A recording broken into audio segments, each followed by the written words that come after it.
I want to talk today about these track speed sensors on these John Deere dozers. This is a John Deere 650H.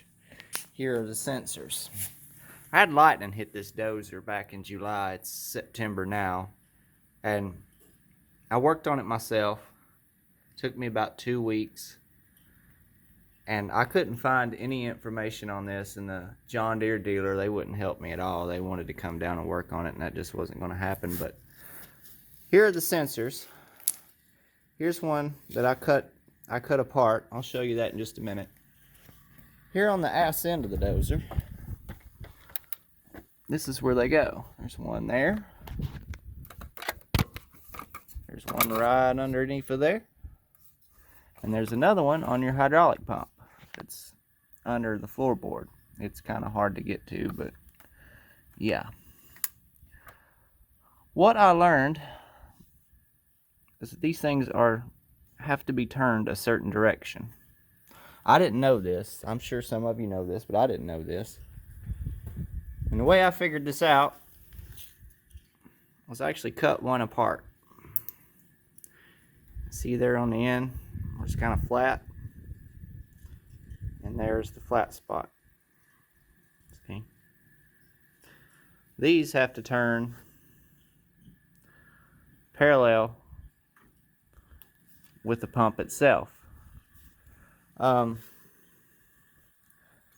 might have said it, lightning hit this dozer back in June, and it fried all three of them. Kept throwing codes, 372, 382, all that other shit. So I started with just one sensor. I thought that would fix it, you know, this and that and the other. And I made the mistake of trying to run a calibration on it. Do not run a calibration if you can avoid running a calibration. Because then it just finds other little things wrong with it. Right now it's actually stuck in calibration mode, but it still runs and everything works good, so I just leave it like it is. But yeah, I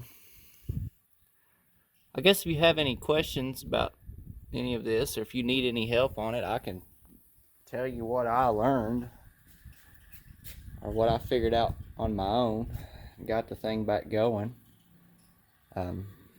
I do have some other problems with this dozer, not the machine itself, but everything on the front of these they're just made too light. You can see right now the pitch jack is broken. It's missing. It's actually at a machine shop. I'm having one made because the ones from John Deere are just shitty and they're very expensive. They're like $1,000, and I don't want to pay that for something that's probably going to break again. But we'll make another video on that someday. But I hope this video helps. I'm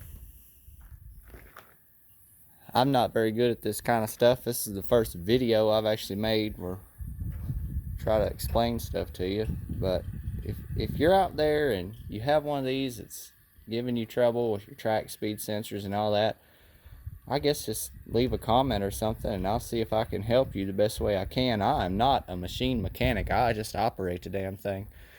But I own it, so, and you know, I can't afford to have somebody come work on my stuff, and I'd rather not. I guess we'll just leave it at that. I guess if you have any questions or anything, just leave a comment. Thank you.